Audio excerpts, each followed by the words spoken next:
하나님의 말씀은 사무엘상 13장 1절부터 14절까지의 말씀입니다. 제가 가지고 있는 성경으로는 구약 426페이지에 있는 사무엘상 13장 1절부터 14절까지의 말씀, 제가 한 절, 그리고 여러분들이 한 절, 그리고 마지막 14절은 함께 읽도록 하겠습니다. 찾으셨죠? 예. 사울이 왕이 될 때에 40세라 그가 이스라엘을 다스린 지 2년에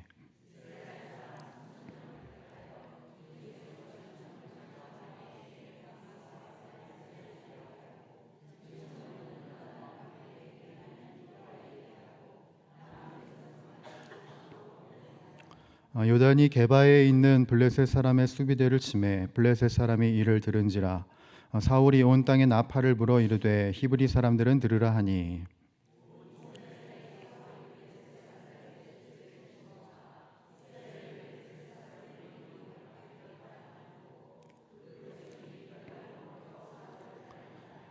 블레셋 사람들이 이스라엘과 싸우려고 모였는데 병거가 3만이요 마병이 6천 명이요 백성은 해변에 모래같이 많더라.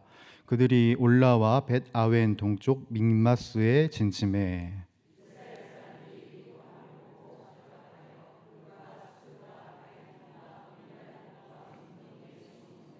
어떤 히브리 사람들은 요단을 건너 갓과 길르앗 땅으로 가되 사울은 아직 길갈에 있고 그를 따른 모든 백성은 떨더라.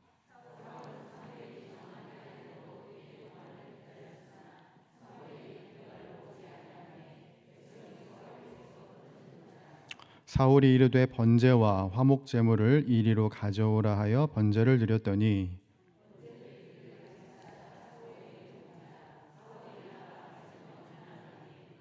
사무엘이 이르되 왕이 행하신 것이 무엇이냐 하니 사울이 이르되 백성은 내게서 흩어지고 당신은 정한 날 안에 오지 아니하고 블레셋 사람은 믹마스에 모였음을 내가 보았으므로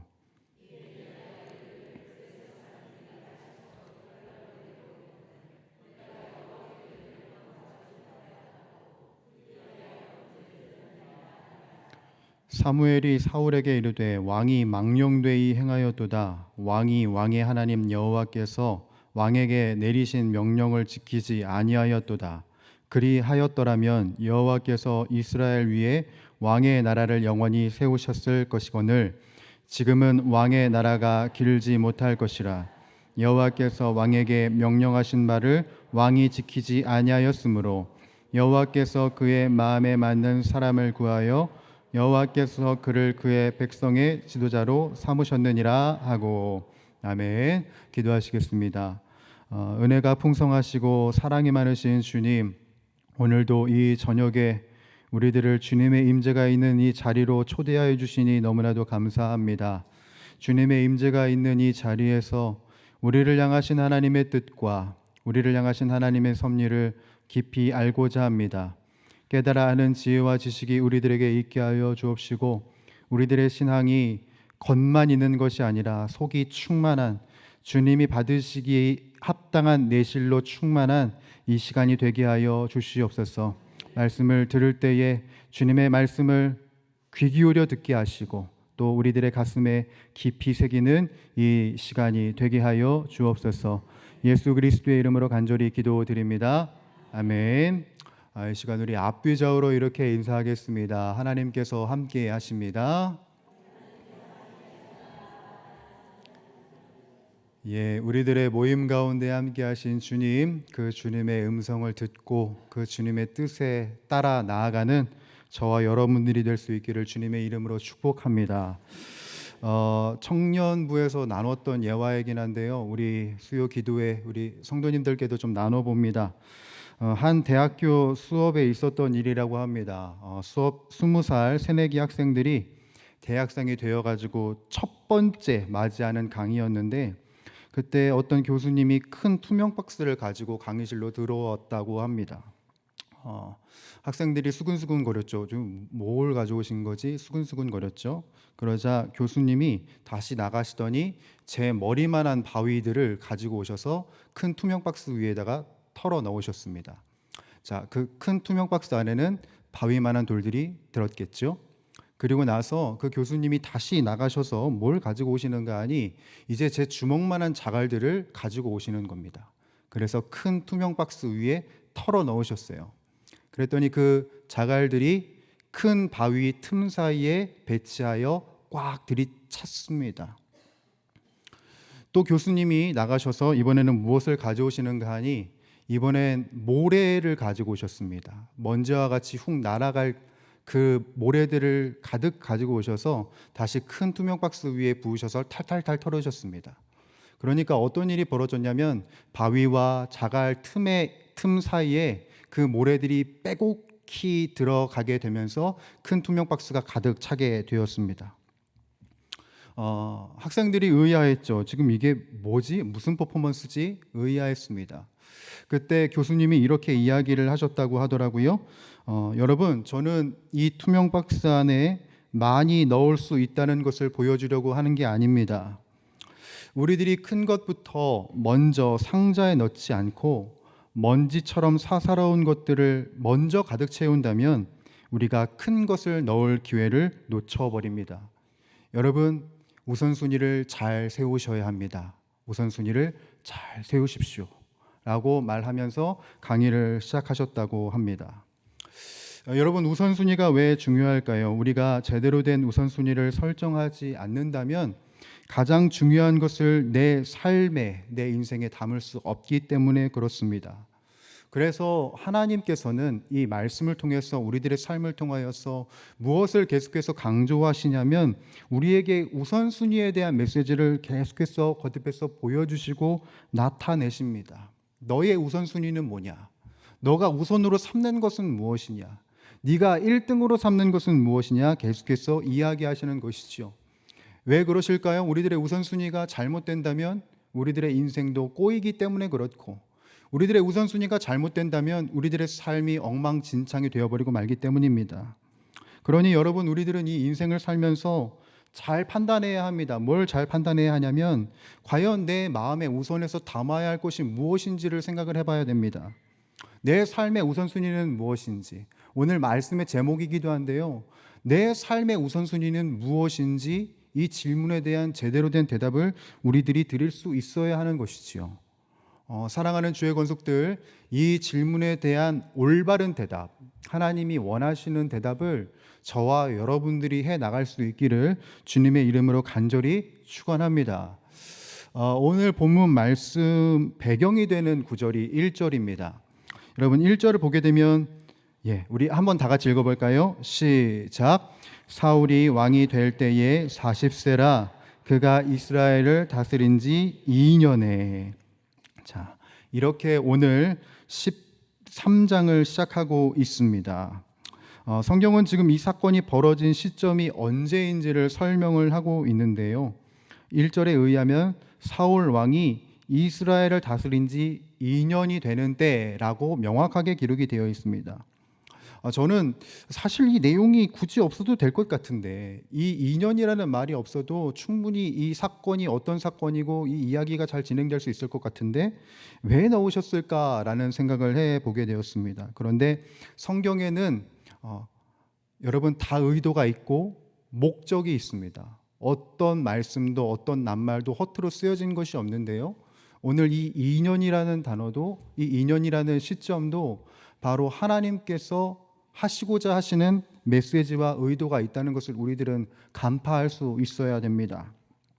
여러분, 어떤 사람이 리더가 되고 2년이 되었다는 것은, 2년이 지났다는 것은 누군가에게는 기대감이 되고, 그리고 누군가에게는 굉장히 큰 부담감으로 찾아옵니다. 저를 예를 들자면, 여러분, 제가 용인영락교회에 온 지 얼마나 됐게요? 2년입니다. 2년이 됐어요.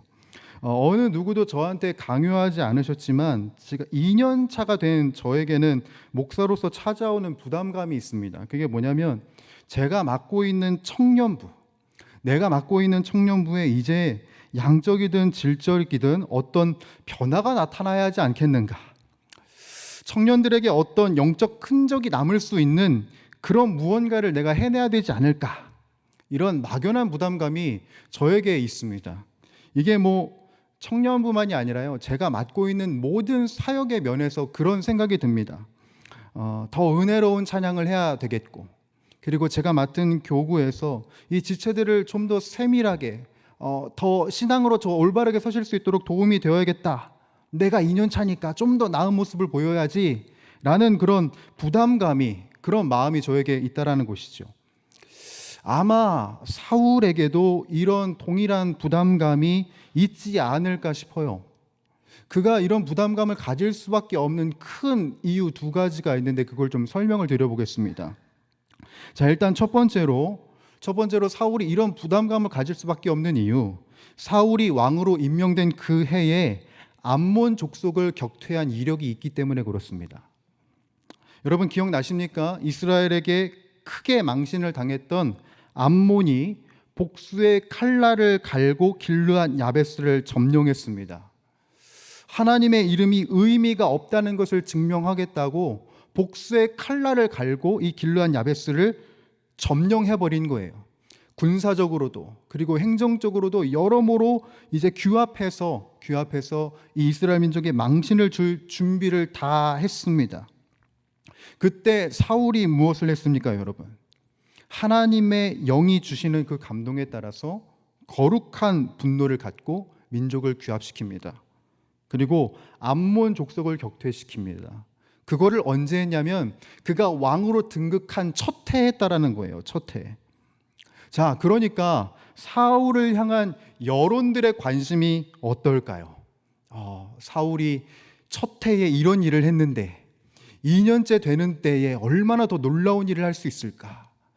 얼마나 더 위대한 일을 할까? 첫 해에 이런 놀라운 일을 했는데 날이 갈수록 더 좋아지겠지? 날이 갈수록 더 놀라운 일을 해내겠지?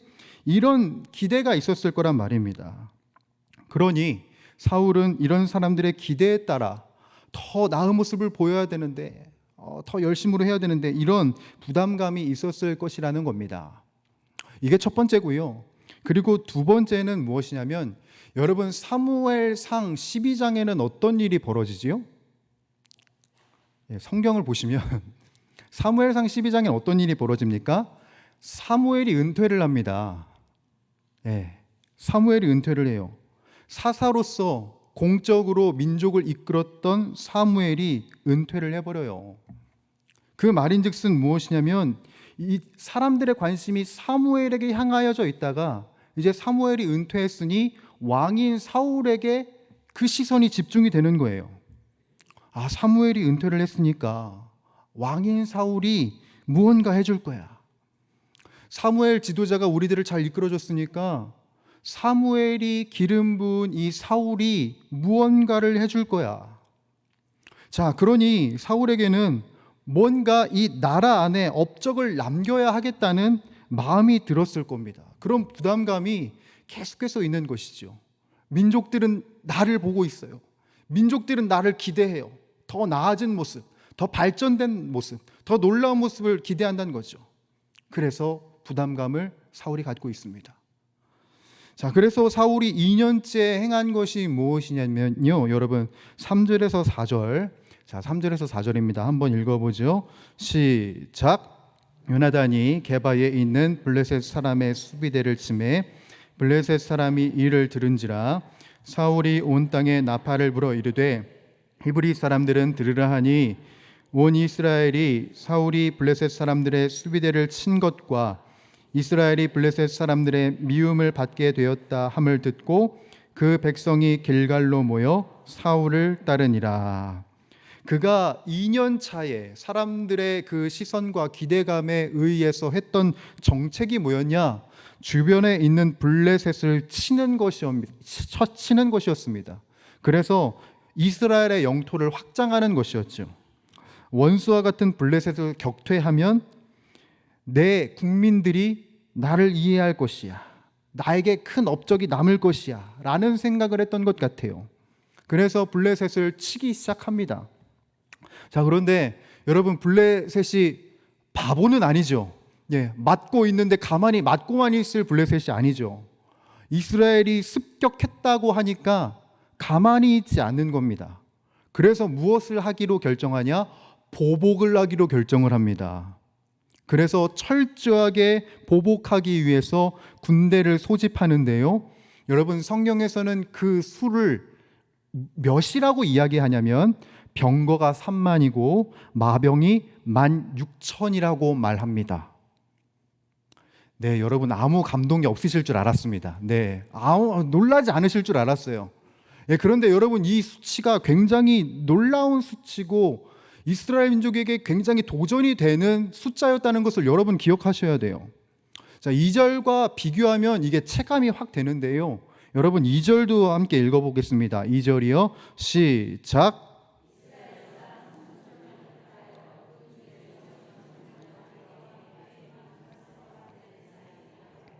1,000명은 요다단과 함께 베냐민 기브아에 있게 하고 남은 백성은 각기 장막으로 보내니라.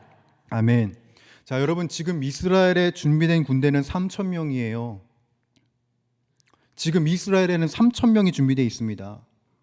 그런데 아까 뭐라고요? 지금 블레셋이 준비한 병거만으로도 이미 10배가 많은 수가 모인 거예요. 자, 마병이 16,000이랍니다. 그리고 그 외의 군대가 모래알 만큼이나 많은 거예요. 이게 얼마나 두려운 수치입니까? 굉장히 많은 숫자의 군대가 지금 이스라엘 민족을 향하여 쏟아져 내려오고 있는 거예요. 수적으로 전혀 비교할 수 없는 그 블레셋의 군대가 우리나라를 보복하기 위해서 쳐들어오고 있고, 그리고 사울은 자신의 정책에 의해서 지금 블레셋의 습격을 받고 있는 상황이 되었다라는 겁니다.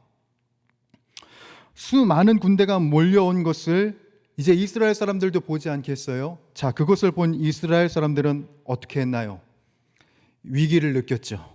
예, 위기를 느껴서 6절에서 7절을 보게 되면 어느 누군가는 벌써부터 수풀과 바위 틈에 숨은 거예요. 거기서 벌벌벌 떨고 있는 것이고, 어떤 사람들은 아예 요단강을 건너가서 다른 지방으로 피신을 가버립니다. 여러분 지금 이스라엘 군대의 사기가 어때요? 충천합니까? 아니죠. 밑바닥입니다. 벌써부터 이제 질 준비가 되어 있는 거예요. 무섭다, 두렵다, 이제 우리들은 망했다. 지금 이게 이스라엘 민족 안에 깔려 있는 겁니다.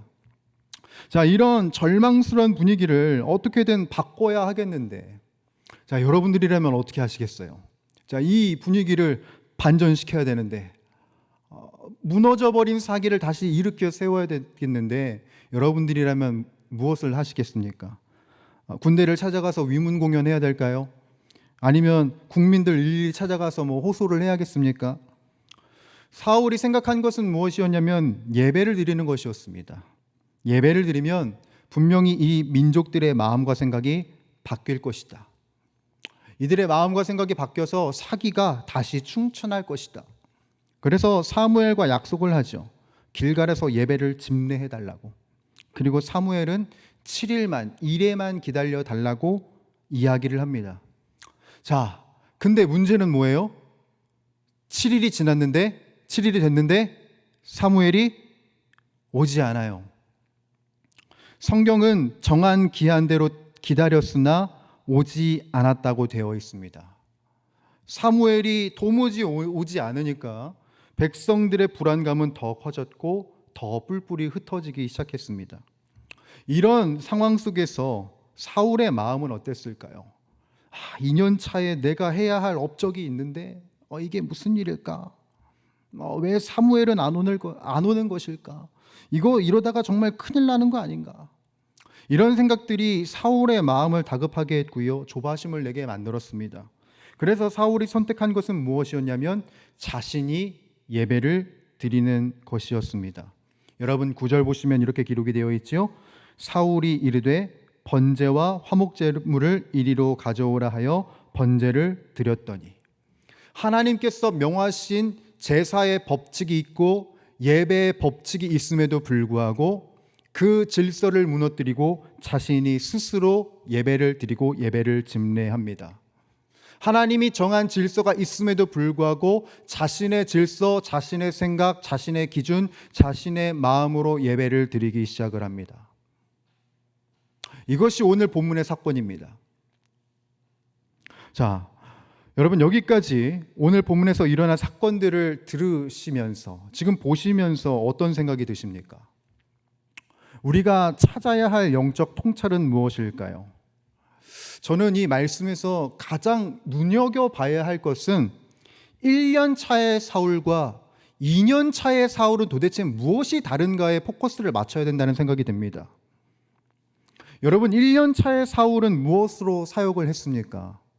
암몬 족속이 쳐들어와서 복수의 칼날을 갈고 길르앗 야베스를 점령한 그 암몬 족속을 물리치기 위해 사울은 어떻게 사역했고 어떻게 사람들을 독려했습니까?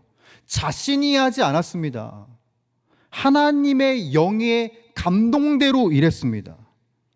그가 하나님의 영의 감동대로 일을 했을 때 민족이 도전을 받았고, 그리고 그의 도전으로 말미암아, 성령의 도전으로 말미암아 암몬 족속을 격파할 수 있었던 것입니다. 1년 차의 사울의 목적은요, 그의 업적이 아니었습니다. 여러분, 하나님의 감동대로 일을 하고자 하는 마음이었습니다. 그래서 1년 차의 사울은 그의 사역 안에 성령의 감동과 성령의 역사가 묻어 있을 수밖에 없는 겁니다. 그런데 2년 차의 사울을 보십시오. 여러분, 오늘 이 13장의 처음부터 끝까지 그가 이 정책을 발휘하고 이 정책을 실행하는 그 모든 순간과 과정을 볼 때에 여러분, 하나님의 영이 없는 것을 봅니다. 그가 블레셋을 정벌하겠다는 정책을 시작했을 때 하나님의 감동으로 되었다는 구절이 등장하지 않습니다. 사울의 마음에는 벌써 무엇이 있냐면, 업적을 이뤄야지, 내가 2년 차인데 어떤 거대한 일을 이뤄야지, 사람들에게 감동과 사람들의 유익을 주는 정치를 해야지, 이런 마음이 가득했던 겁니다. 인간적인 마음, 자신의 업적을 세우고자 하는 마음, 사람에게 시선을 뺏긴 그 마음이 무엇을 이루어 버리느냐?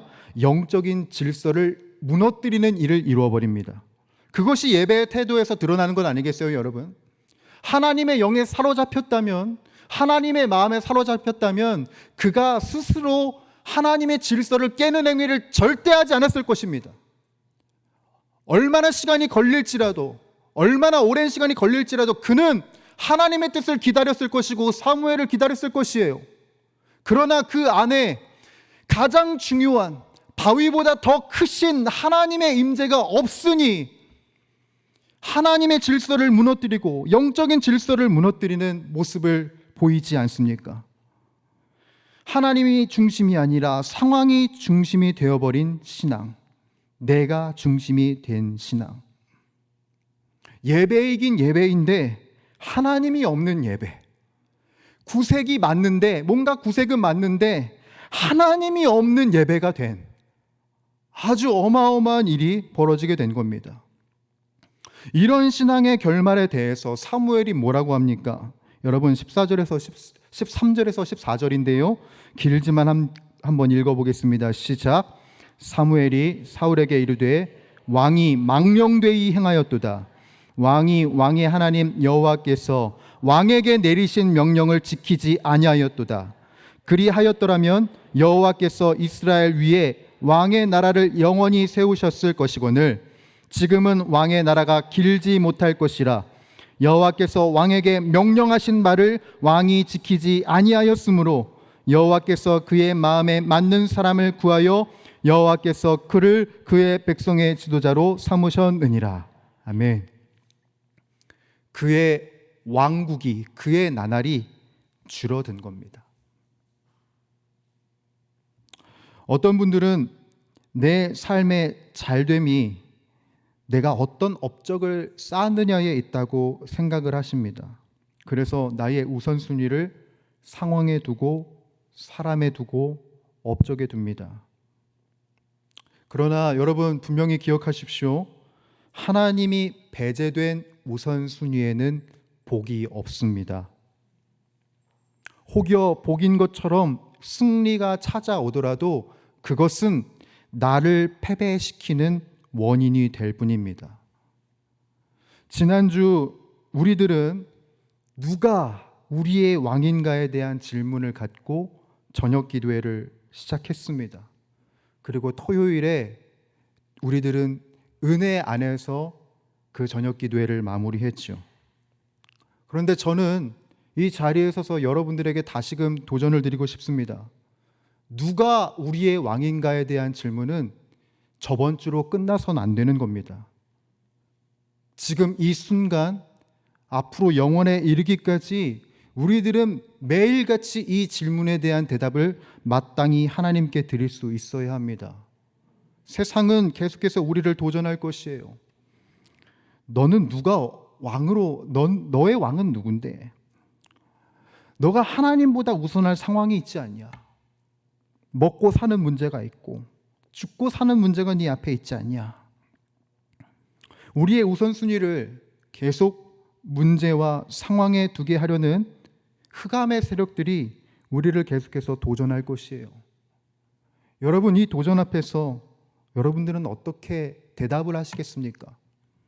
세상이 누가 너희의 왕인데? 라고 대답을 하시면 누가 너희의 왕인데? 라고 질문을 하면 여러분들은 어떻게 대답을 하시겠습니까? 바라옵건대 하나님이 우리의 왕이고 하나님이 우리의 주권자이시며 하나님이 우리를 인도하신다는 믿음의 대답을 우리들이 할 수 있기를 간절히 소원합니다. 우리들이 믿음으로 대답하고 믿음으로 반응하는 것이 바로 하늘의 복을 받는 유일한 비결임을 잊지 마시기 바랍니다. 그래서 예수님께서는 말씀하셨죠. 그런즉 너희는 먼저 그의 나라와 그의 의를 구하라. 그리하면 이 모든 것을 너희에게 더하시리라. 아멘. 우선순위를 바르게 세우십시오. 여러분들의 삶의 우선순위는 무엇입니까? 이 질문에 대해 하나님 앞에 바르고 온전하게 대답할 수 있는 저와 여러분들이 되실 수 있기를 주님의 이름으로 간절히 축원합니다. 시간 기도하겠습니다. 하나님 아버지, 오늘도 은혜의 때 은혜의 해를 우리들에게 허락하시고 하나님의 영광과 하나님의 임재 안에 거할 수 있는 기회를 우리들에게 주시니 감사합니다. 삶을 살면서 여러 가지의 문제들과 상황들을 우리들이 마주하게 됩니다. 그래서 이 상황과 문제가 너무나도 커 보입니다. 그렇지만 하나님을 믿는 우리들은 그 문제보다 크신 주님을 우리들의 하나님으로 인정하며 살아갈 것이오니 이 믿음이 우리들의 영혼까지 이어지게 하여 주시옵고 바라옵건대 하나님보다 앞서지 않는 신앙, 오직 하나님과 동행하며 하나님의 뜻을 구하는 신앙으로 우리가 살아가게 하여 주시옵소서. 그것을 위해서 이 시간 우리들 찬양하고 기도할 것입니다. 하나님께서 우리들의 찬양이 영혼에 이르는 고백이 되게 하시고 우리들의 간구가 영혼에 이르는 우리들의 고백이 될 수 있도록 힘과 능력을 더하여 주시옵소서. 함께하여 주실 줄 믿사오며 우리 주 예수 그리스도의 이름으로 간절히 기도드리옵나이다.